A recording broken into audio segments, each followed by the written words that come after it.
Muchísimas gracias nuevamente por la invitación a Cabo, aquí a Sonia, que siempre me tienen en cuenta para estos espacios tan importantes de difusión de seguridad de la información, seguridad informática y ciberseguridad.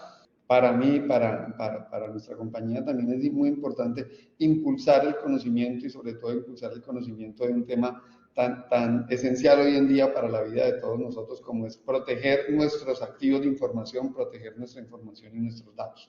Así que es un placer, como siempre, acompañarlos y estar por acá con ustedes en este espacio tan interesante.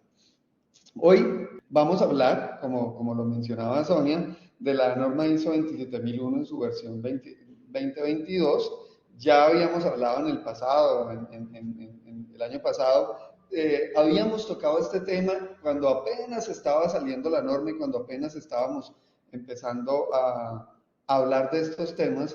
Hoy vamos a retomar el tema y espero que hoy salgan muchísimas más preguntas porque pensaría que ya hay muchos avanzando en la implementación de la nueva versión de la norma y la idea es que vamos a ir un pasito más adelante a contar algunos de los retos de la implementación, a contar un poquito cómo se enfoca como tal en la norma en el tema de los controles de ciberseguridad y bueno, espero que les sea de mucha utilidad y que escriban por ahí muchas preguntas para que al final las podamos resolver, aprovechando que ya llevamos todo un año de implementaciones y de actualizaciones de la norma en muchas compañías y bueno, seguramente hay muchos temas interesantes. Bueno, ya lo mencionaron, mi nombre es John Edison Martínez de Password y pues llevo ya de hecho muchos más de 15 años trabajando con estos temas de seguridad de la información. A las preguntas que vamos a responder, pues ya les mencionó Sonia, por qué son importantes los cambios de la norma, cuáles son esos nuevos controles que tenemos que implementar y hacia dónde están enfocados, cómo hacer la transición y cuáles son esas nuevas responsabilidades que trae esta nueva versión de la norma, que ya no es tan nueva, ¿no? Es de 2022, ya estamos en el 2024, ya no es tan nueva. Sé que para algunos o para muchos de ustedes todavía es nueva, pero para muchos ya es la norma pues que lleva mucho tiempo en ella.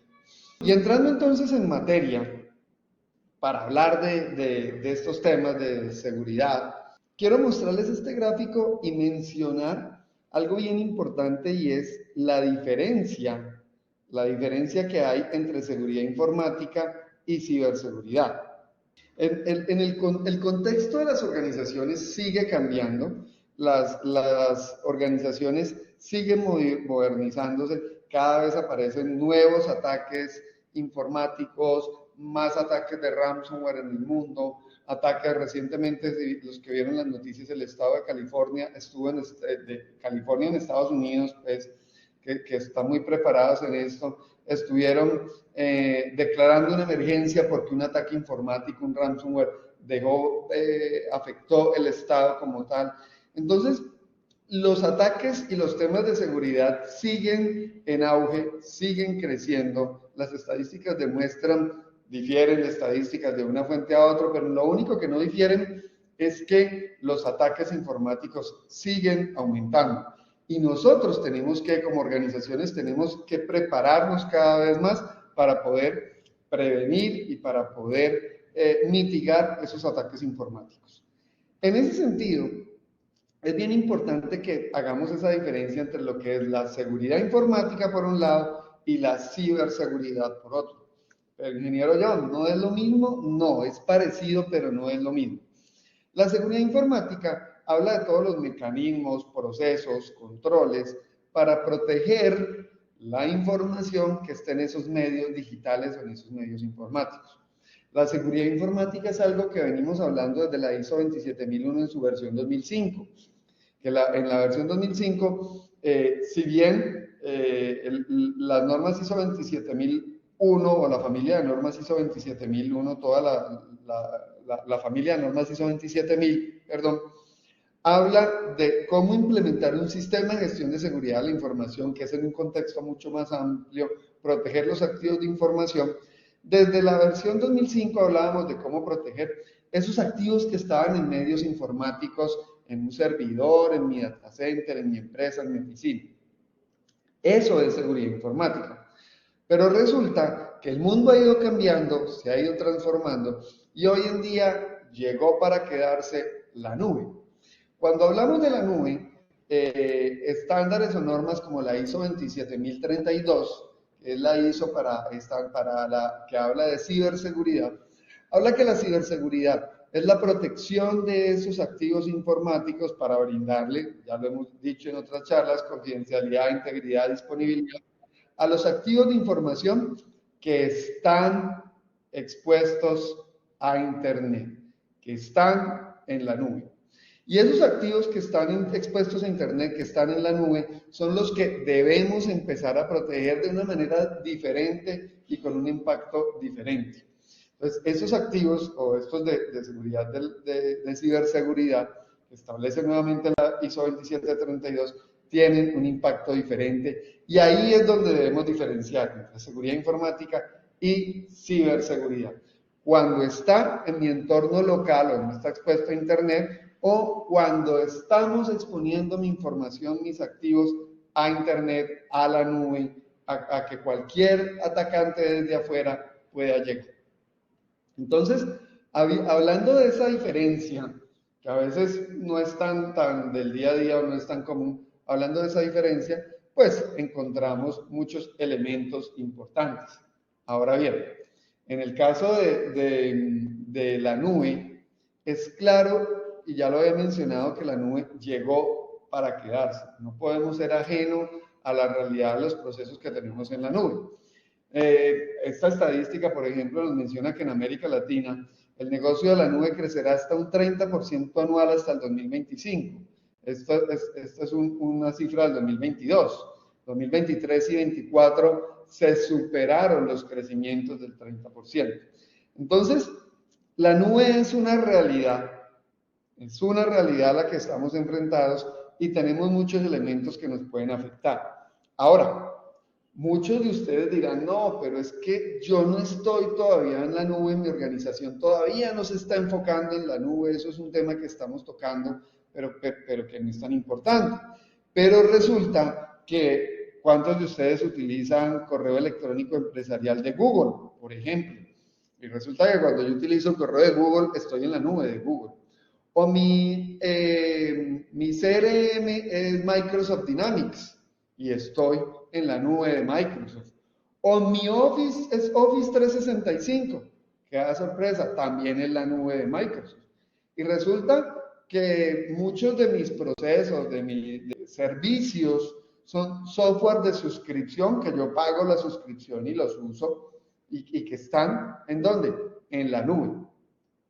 Entonces, cuando empezamos a hacer ese análisis, resulta que lo único que no tenemos en la nube es de pronto mi software contable, que sí está en un servidorcito por allá. Pero da sorpresa que para podernos conectar y hacer facturación electrónica, también tenemos que ir y que conectarnos a un aplicativo, un API gateway, una información técnica por ahí, para poder conectarnos y hacer facturación electrónica. Entonces, la realidad es que sí estamos conectados a la nube y los estándares ISO no son ajenos a eso, y la norma tenía que cambiar y tenía que evolucionar y tenía que ponerse al nivel de esos nuevos controles, de esos nuevos riesgos que están apareciendo a medida que empezamos a utilizar todos estos elementos de la nube, que nuevamente lo he dicho desde el principio, lo seguiré diciendo, no podemos ser ajenos a eso. Tenemos que convivir porque la realidad del uso de la nube en nuestras organizaciones está ahí. Entonces, hablando de eso, y después de hacer esta introducción y de seguridad informática, ciberseguridad, lo que es o la importancia de la nube en los procesos de la implementación de un sistema de gestión de seguridad de la información en mi organización, la importancia de la nube en la implementación de los diferentes procesos tecnológicos y del área de tecnología de mi organización. Ahora sí, entremos a hablar de los cambios de la norma ISO 27001 en su versión 2022, que como pueden ver salió en octubre del 2022, digamos que pues ya finalizando el 2002, diciembre es un mes muy ocupado, pero todo el 2023 ya llevamos con esta norma. y ahora empezando el 2024, pues ya estamos completando un poco más de un año y lo ideal es que empecemos a hacer esos pinitos, esos procesos para entenderla o para ajustar algunos procesos de la implementación. Entonces, para hablar de la norma, lo primero, o cuáles son esos cambios de la norma, en qué debemos concentrarnos, ingeniero, pero cómo es el proceso. Lo primero que menciono siempre y aparece en la página número 1 de la norma ISO 27001, en la número 1. Es más, aparece en la palabra número 4 de la norma, si quito los titulitos de arriba, el encabezado. El nuevo nombre de la norma ISO 27001 es Seguridad de la Información, Ciberseguridad y Protección de la Privacidad. Sistemas de gestión de seguridad de la información, requisitos. Entre comillas, porque evidentemente, entre comillas, es tomado del estándar de la versión de la norma.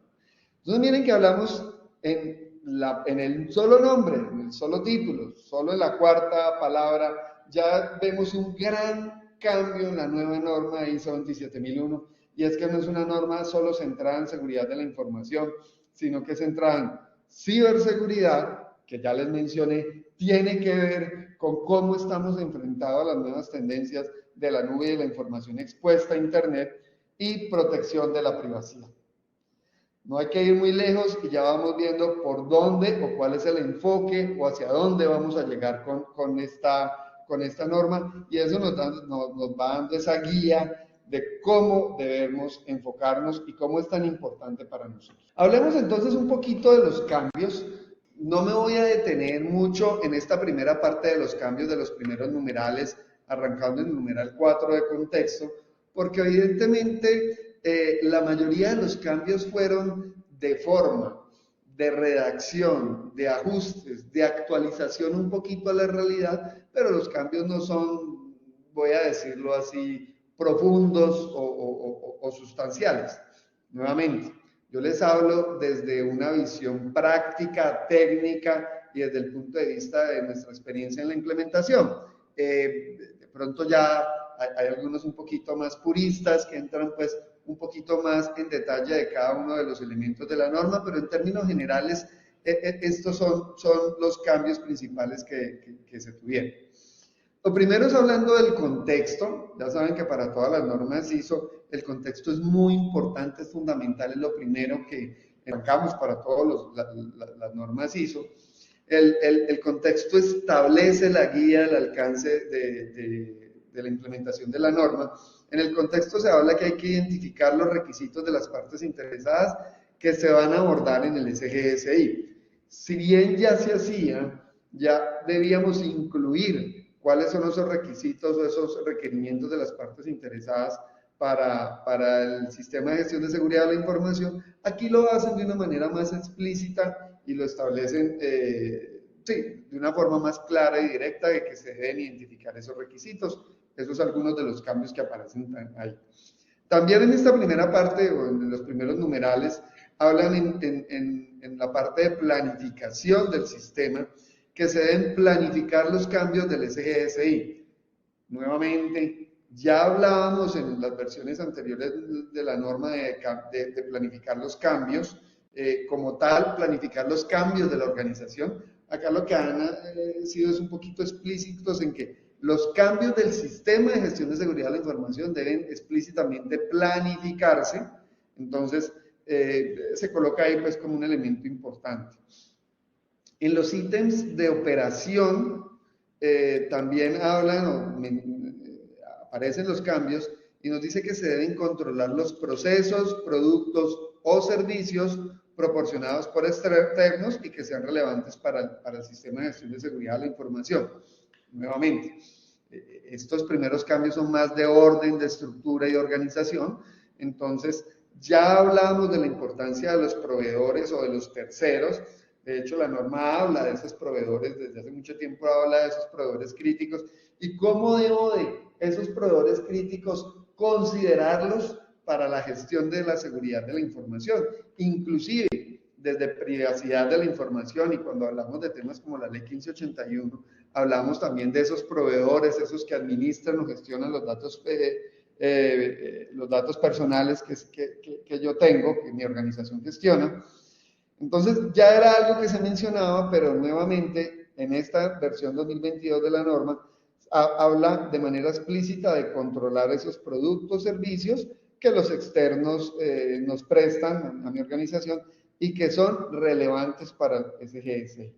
Habla o continúa haciendo énfasis en la importancia de la responsabilidad de la alta dirección en el sistema de gestión de seguridad de la información.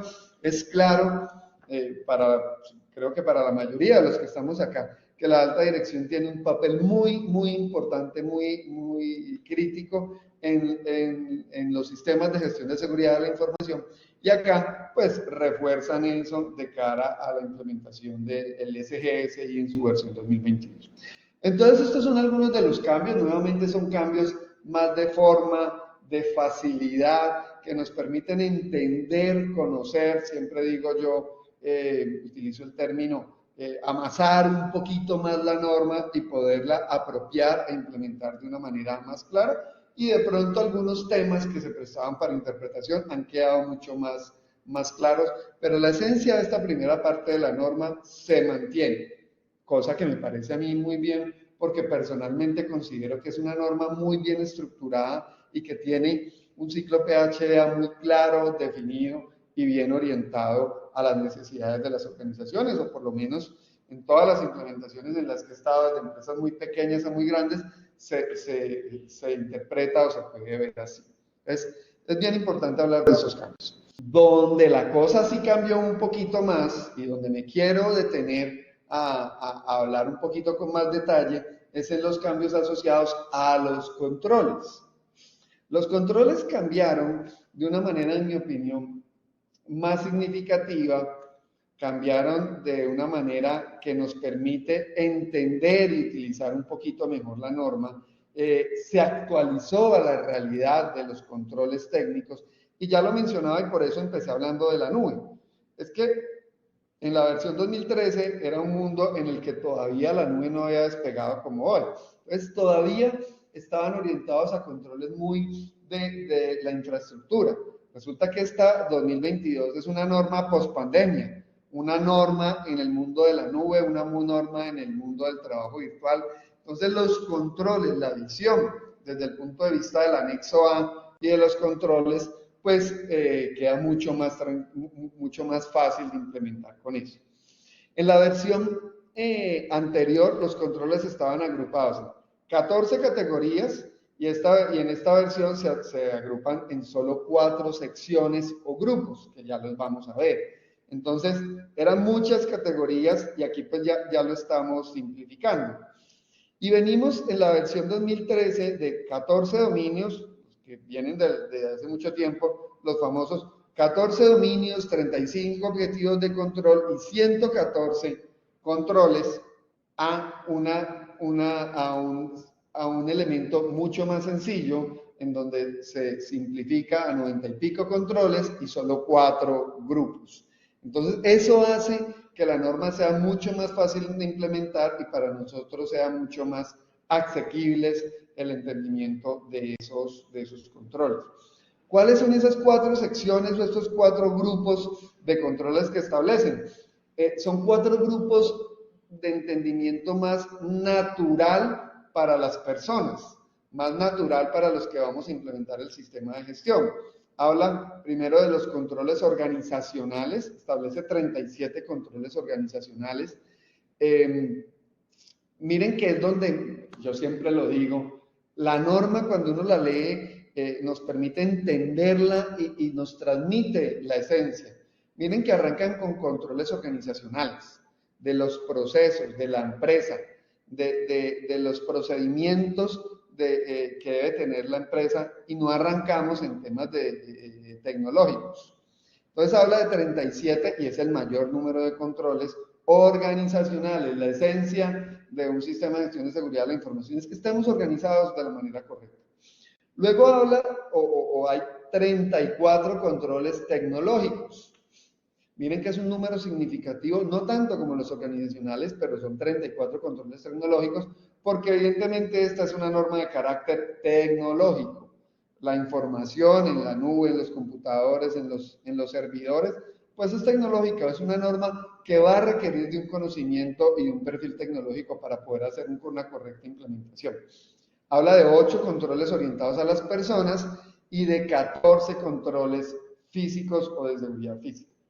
Entonces miren cómo se simplifica de controles donde habían, ahí puse un par de ejemplos en paréntesis, seguridad operativa, seguridad en las comunicaciones, seguridad de acceso a redes y un montón de subdivisiones de la seguridad que cuando uno estaba en las empresas implementando, pero eso le toca al de redes o al de servidor. Eso, seguridad en las comunicaciones, le toca son telecomunicaciones, o sea que le toca al que administra los switches y los enrutadores, o le toca al de las comunicaciones organizacionales. Era de pronto un poquito confuso, entonces aquí la norma lo ha simplificado nosotros en controles organizacionales, tecnológicos, de personas y físicos. Y en mi opinión es fenomenal a la hora de implementar. Esos son más o menos el objeto o la estructura de cómo se están organizando los controles de la nueva versión de la norma y cómo podemos simplificarlos. Ahora, esto un resumen porque nuevamente me voy a detener ahora sobre todo en cuáles son esos controles nuevos. Ahí es donde quiero que hablemos y que veamos cuál es ese reto que como organizaciones tenemos para transformarnos digitalmente, para poder implementar y mejorar los sistemas de información, los procesos de transformación digital, implementando esos nuevos controles. Pero de todas formas, como para resumen, esos controles, como quedaron ahora, pues quedaron 11 controles nuevos, que ya los vamos a ver y nos vamos a detener ahí, bien interesantes, como podrán imaginarse, y adelantándome, están controles asociados a la nube, por ejemplo.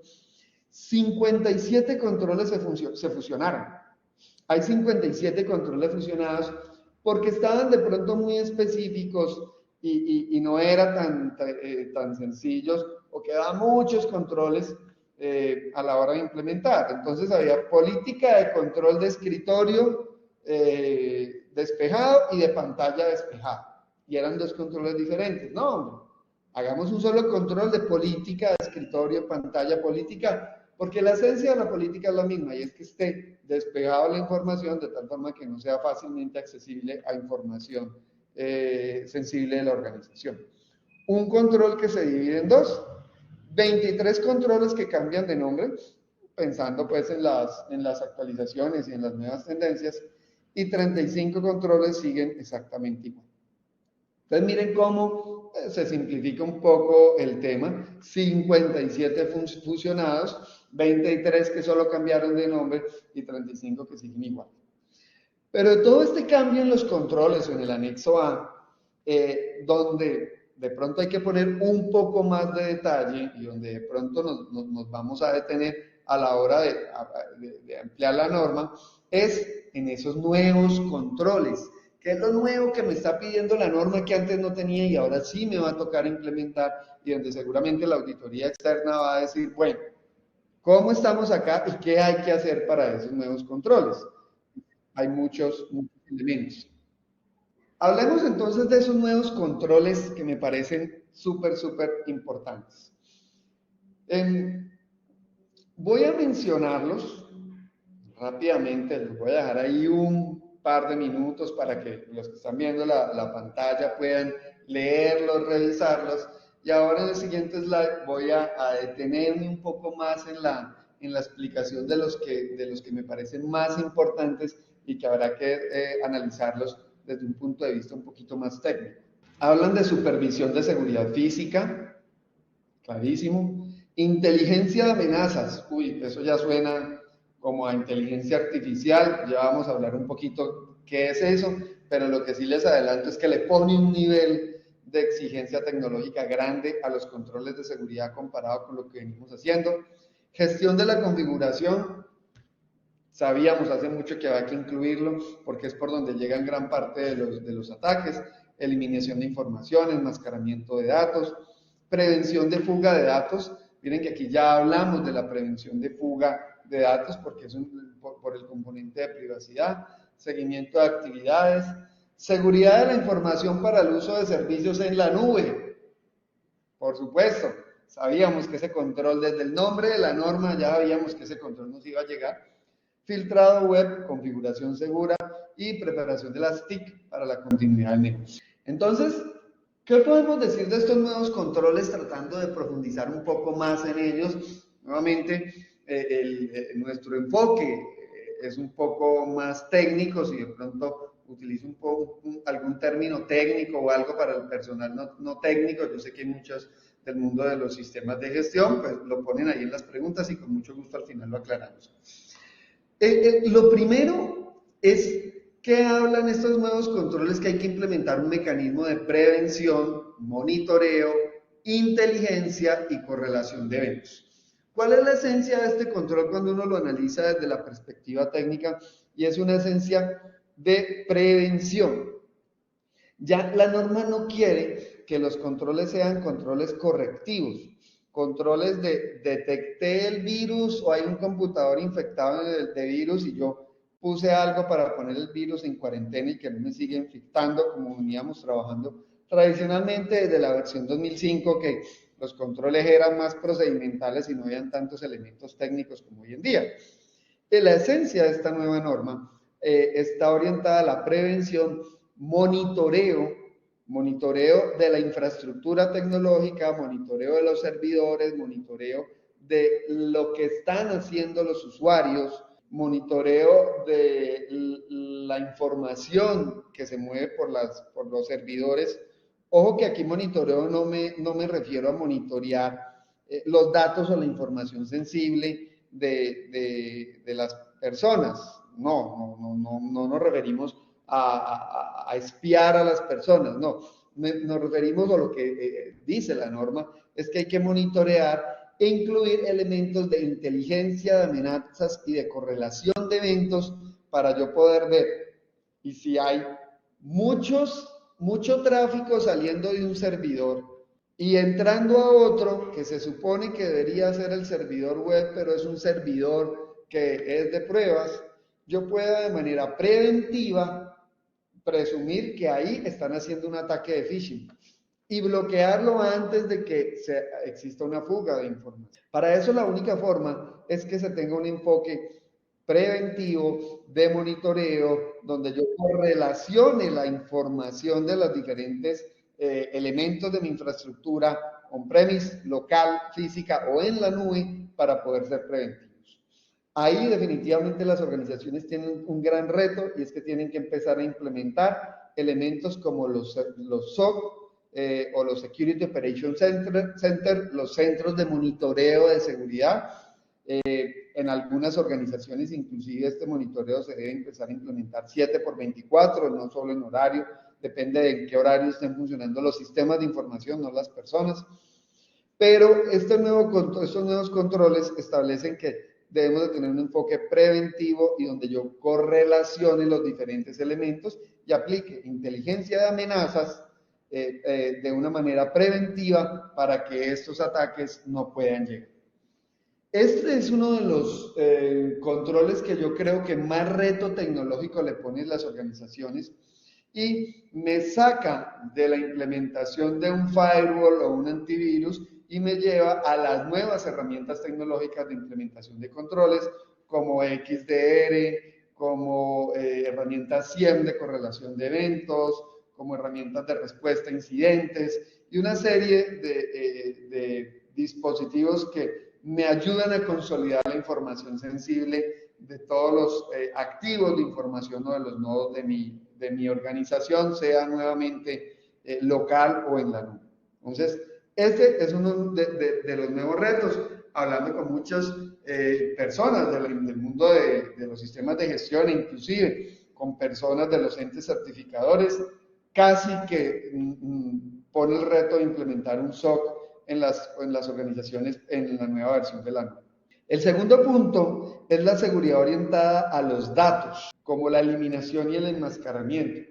Si bien las versiones anteriores de la norma le daban una importancia a la protección del dato, no hacían ese énfasis tan explícito como lo hacen acá, sobre todo la protección de las bases de datos, a elementos como la eliminación segura de los datos, como el borrado. Ya hablábamos de borrado seguro, pero hablamos de un tema de eliminación de datos de manera más explícita, y habla de elementos que muchas organizaciones ya llevan muchos años implementando y que no estaba en la norma, y es el enmascaramiento de los datos. No es lo mismo que cifrado de datos. Se habla de enmascaramiento de los datos cuando yo necesito ponerle el nombre de pronto es evidente, una máscara a los datos para yo en elementos de desarrollo, de pruebas, poder acceder a unos datos funcionales, pero que no permitan fuga de información sensible. El tema de enmascaramiento de los datos surge mucho, está muy alineado con la protección de fuga de información o la privacidad de los datos, ya que es uno de los motivos, de las principales vulnerabilidades explotadas a la hora de la fuga de información sensible. Nuevamente, desde su título ustedes lo vieron, se habla también de protección de los datos y fuga protección de la prevención de la fuga de información. Y esto pues muy alineado con, ya lo he mencionado, la Ley de Protección de Datos o 1581. En mi opinión, una versión, esto sí es una opinión muy personal, una implementación en la versión 2022 de la norma me deja prácticamente cumpliendo con los elementos de protección de datos, excepto pues desde la perspectiva técnica, no hablando pues de los requisitos procedimentales que tiene elementos como la ley 1581 y sus decretos. Habla también en los nuevos controles de la seguridad del usuario final y hace mucho énfasis en temas como seguimiento a las estaciones de trabajo, y habla de elementos como la prevención de fuga de información, y ahí hay que entrar a hablar de dispositivos o de herramientas como DLP, Data Loss Prevention, y de herramientas más avanzadas o más evolucionadas en la estación de trabajo. Hace algunos años, los que ya estamos viejitos en esto, las estaciones de trabajo no tenían ninguna protección. Luego pasamos a la era de los antivirus. Las estaciones de trabajo tenían un antivirus. Luego pasamos a la era no un antivirus, sino un aplicativo de protección integral de la estación de trabajo. Y si ustedes ven, la mayoría de las herramientas de seguridad hoy para la estación de trabajo no es solo, no protege virus, sino que protege contra spyware, tienen un firewall personal, tiene un sistema de alerta, bueno, tienen una serie de elementos ahí. Hay que seguir avanzando. Y hoy en día ya se habla de EDRs o herramientas de protección de endpoint, de tal forma que yo pueda enviar esos datos a mi correlacionador de eventos e identificar comportamientos anómalos en esa estación de trabajo. ¿Por qué se está viendo tanto eso? Y siempre lo menciono, sobre todo por el aumento del ransomware en el mundo. Siempre que hablo de seguridad en cualquier lado, se toca de alguna manera el tema del ransomware, porque el ransomware es el ataque informático que más crecimiento ha tenido en el mundo en los últimos años. Desde el 2020, en la pandemia, que se triplicó el ransomware, no ha parado de tener un crecimiento grandísimo, y ya lo he explicado en otras charlas similares. El ransomware permite la monetización directa del ataque informático porque le pide, digamos, el dinero se lo pide directamente al dueño de la información. Y en la gran mayoría de ataques de ransomware, el ransomware entra por estaciones de trabajo y no por la infraestructura central, llámese servidores, llámese servicios en la nube. Entonces, ese es uno de los motivos por el que definitivamente las herramientas de DLP, de evitar fuga de información, y las herramientas de EDR, herramientas de control, monitoreo, integradas con un monitoreo central, son requisitos en esta nueva versión de la norma y nuevamente son requisitos más orientados a la ciberseguridad, teniendo en cuenta que ese perímetro de protección de seguridad que teníamos antes, que era el firewall, cuando todos mis computadores estaban dentro de la red, ya se perdió. Y ahora muchos de nosotros trabajamos desde las casas, o un día desde la casa, otro día desde la oficina. Entonces yo puedo ir a la casa, infectarme con todos los virus en la casa y luego venir y traerlos a la oficina. Eso es lo que se quiere con ese elemento de protección de seguridad de usuario final y temas como seguimiento, monitoreo y control del usuario final y temas como la DLP o Data Loss Prevention. Se habla de configuración segura también. Nuevamente, estos controles, y miren, nosotros aquí hacemos muchos temas de análisis de vulnerabilidades, ethical hacking, intentar hackear las plataformas y para hacer los planes de mejora. Cuando uno hace los procesos de ethical hacking, algunos de los elementos que más se encuentran son vulnerabilidades asociadas a la falta de configuración o la no configuración segura. Definitivamente estábamos en mora en la ISO 27001 de tener un control asociado específicamente a la configuración segura que permita disminuir esos ataques por errores o por problemas de configuración. Entonces, algo que se debe documentar y seguir de una manera mucho más detallada y precisa. El uso de servicios en la nube. Yo creo que eso, arranqué con ese tema, con la nube. Arranqué hablando de la diferencia entre seguridad informática en la nube, porque definitivamente había que llegar a este espacio. Y es que este espacio, y por aquí aparece, seguridad de la información para el uso de servicios en la nube. Ese es el título del control. Definitivamente, nuestros procesos, nuestros controles deben de implementar, documentar, hacer seguimiento y mejora continua a esos servicios que tenemos en la nube. Y hay un montón de cosas donde se custodian las claves de los accesos a la nube. Miren, hay temas tan simples como que he estado en incidentes informáticos de empresas que quedan con indisponibilidad de sus servicios en la nube porque no se gestiona adecuadamente la tarjeta de crédito del cobro automático del servicio en la nube. Resulta que no hubo servicio, se bloqueó y se quedó media organización sin poder prestar sus servicios por un tema de la nube. Y es un tema de seguimiento y de una tarjeta de crédito. Entonces, todos los servicios de la nube deben de gestionarse, procedimentarse, documentarse, hacerles el seguimiento, ver si ese control de acceso a la nube funciona bien. Y cuando hablamos de la nube no es solo los servidores, es que yo ya controlo y tengo seguridad en los servidores que tengo en la nube. Sí, está bien, eso hay que tenerlo. Pero la nube como tal, ¿quién gestiona la nube? ¿Quién crea los nuevos servicios? ¿Quién pide servicios allá? ¿Quién crea las nuevas cuentas?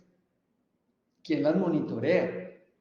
Todo eso hay que empezarlo a considerar y no como lo veníamos haciendo, que es que son los correos de Google, esos están en internet, yo a eso no le paro bolas porque yo me preocupo por infraestructura acá, no. Ahora hay que empezar a colocar controles y a documentar los controles de la nube.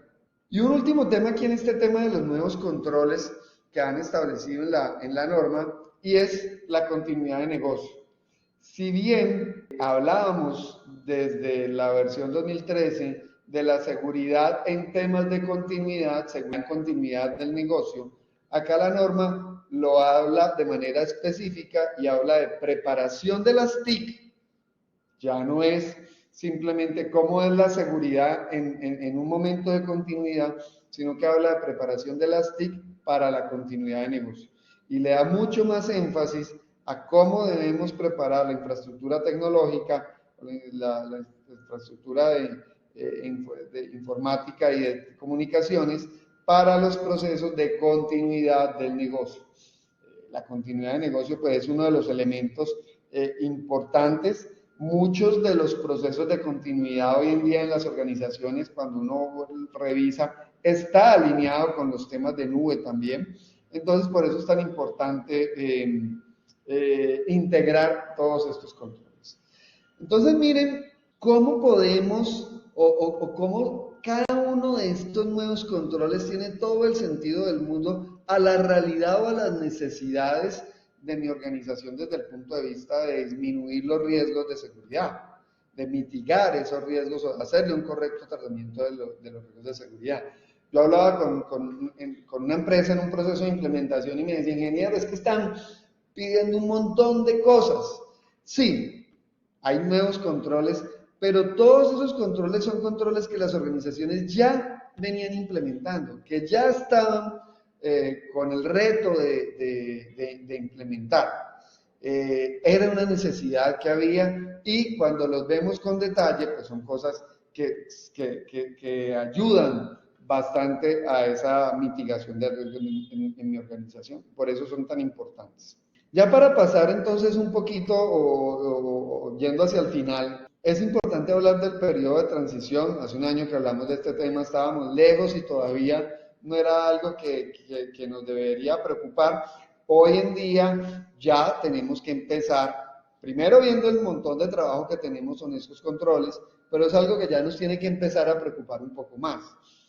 La transición de la nueva revisión para las empresas que ya están certificadas en la versión ISO 27001-2013 debe realizarse antes de octubre de 2025.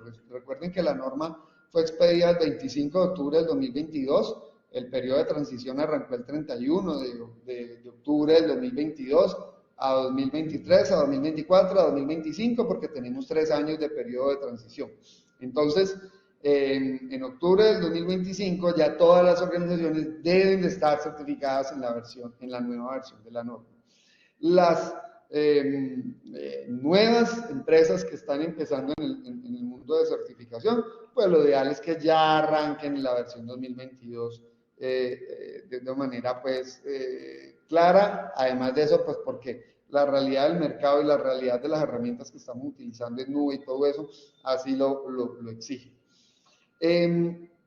Algo importante, y hablando con algunas personas de los entes de certificación, hay algunos entes de certificación que ya inclusive están haciendo solo certificaciones desde este año, desde a mediados de este año, solo en versión 2022. Porque recuerden que las auditorías de certificación hay que programarlas con tiempo, tienen sus requisitos, entonces algunos ya la están exigiendo o haciendo las auditorías en la versión 2022. Pero tenemos un periodo de transición hasta octubre del próximo año. ¿Cuál es mi recomendación a todos los que me preguntan cuándo debo empezar? Desde el año pasado. Ya debe haber empezado. Que todavía me falta o que tengo esto, que no, ¿qué importa? Hay que empezar ya en el proceso de transición. Empecemos con los controles, empecemos a documentar los controles que tenemos en la nube, empecemos a identificar esos controles de ciberseguridad. Empecemos con el proceso porque la verdad es que yo lo he vivido tanto al interior de mi organización, que también estamos certificados y que ya este año presentamos en la nueva versión, como las organizaciones que acompañamos, hay que iniciar ya con el proceso de transición o con la implementación. Algunos ítems o puntos para el periodo de transición que sí o sí hay que actualizar en la norma. El proceso de tratamiento de riesgos, porque hay cambios en los controles. Al haber unos nuevos controles, que ya los mencioné, 11 nuevos controles, la matriz o el proceso de gestión y de tratamiento de riesgos hay que actualizarlo para incluir esos nuevos controles descritos. Los nuevos controles me obligan a actualizar la gestión de riesgos. Eso hay que hacerlo cuando vaya a hacer el proceso de transición. ¿Qué otra cosa? Definitivamente la declaración de aplicabilidad. Ustedes saben que la declaración de aplicabilidad va muy igualita, muy similar al anexo A, donde está el listado de los controles. Al cambiar totalmente en el tema de los dominios, al cambiar tanto el anexo A, la declaración de aplicabilidad necesariamente hay que actualizarla y hay que actualizar las secciones relevantes de las políticas y procedimientos actuales. Hay unas políticas y procedimientos que seguramente hay que actualizar. ¿Qué no hay que actualizar? El alcance de la certificación actual se mantiene, temas como la política de seguridad de la información se mantiene, y muchos elementos de los primeros numerales 4, 5, 6, 7, 8 se mantienen, con los pequeños cambios de forma que ya les mencioné al principio de la presentación. Entonces, todo eso se mantiene, pero desde el punto de vista de declaración de aplicabilidad, riesgos y controles, pues definitivamente sí hay que actualizar. Nuevamente, las recomendaciones arranquemos desde ya y tengamos en cuenta que estamos en este nuevo mundo de la nube y que a raíz de eso, pues hay que hacer todo mi proceso de cambio de la norma ISO 27001 a la versión 2022. Bueno, con esto terminamos en esta pequeña presentación y dejamos el espacio a las preguntas, a las inquietudes, a las dudas que tengan, que hayan puesto por aquí en el chat. Sin antes decirles pues nuevamente muchas gracias por compartir este espacio conmigo y muchas gracias nuevamente a CAUAC por esta invitación y por poder hablar de estos temas pues que ya ya les mencioné, ya les dije, son apasionantes e importantes para todos nosotros y para todas nuestras organizaciones. Así que mil gracias y quedo atento a las preguntas e inquietudes. Muchas gracias, John, por tu presentación. Muy claro, como siempre. Muy chévere todo este tema de seguridad. Y si acá Miguel López nos hace una pregunta y es, si toda mi solución está basada en cloud, ¿puedo excluir los controles de seguridad física en Cloud Pass? Buena pregunta. Eso es un reto que tienen muchas organizaciones hoy en día que tienen muchas cosas solo en la nube y que manejan todo de manera totalmente virtual. La respuesta es no, siempre hay algunos elementos o algún elemento físico que regularmente se tiene en tierra o en el físico que la norma como tal establece. Voy a mencionar, hay algunos contratos firmados, hay algún tema, los documentos de Cámara de Comercio, actas de junta, que son documentos firmados y sellados. Entonces siempre hay algunos procesos que se quedan físicos, a pesar de que el grueso de mi infraestructura esté de manera virtual. Entonces hay algunos controles de estos que se deben documentar, no excluirlos, pero va a ser muy fácil implementarlos y sustentarlos, pues porque no se necesita unos grandes elementos de seguridad física o no van a exigir esos grandes elementos de seguridad física, simplemente garantizar que están en una casa bajo un control, no entra nadie más sino solo el que vive ahí, entonces quedan seguros. Pero digamos que la exclusión como tal de todos los controles físicos, no, porque siempre hay algo que se debe proteger ahí. ¿Sí? Muchas gracias. Miguel, coméntanos si te quedó claro. Que sí, gracias. Gloria pregunta, si un proveedor se encuentra certificado en 27001-2022, ¿también debo auditarlo en la misma norma? Voy a tratar de explicarlo. ¿Verdad? Si yo estoy certificado en la norma ISO 27001, mis proveedores deben de cumplir, o mis proveedores críticos, ojo, los críticos, deben cumplir con unos mecanismos de seguridad en donde que protegen mi información y yo debo garantizar y auditar esos proveedores de tal forma que estén protegiendo la información. Esté o no esté certificado. No hay nada que diga que como mi proveedor está certificado, yo no tengo que auditarlo y solo pasándome su certificado ya con eso cumplen. No. Eso es algo que se acostumbra, no es que está certificado. Sí simplifica mucho las cosas saber que mi proveedor está certificado, pues porque va a tener muy bien documentados toda la implementación de sus controles de seguridad.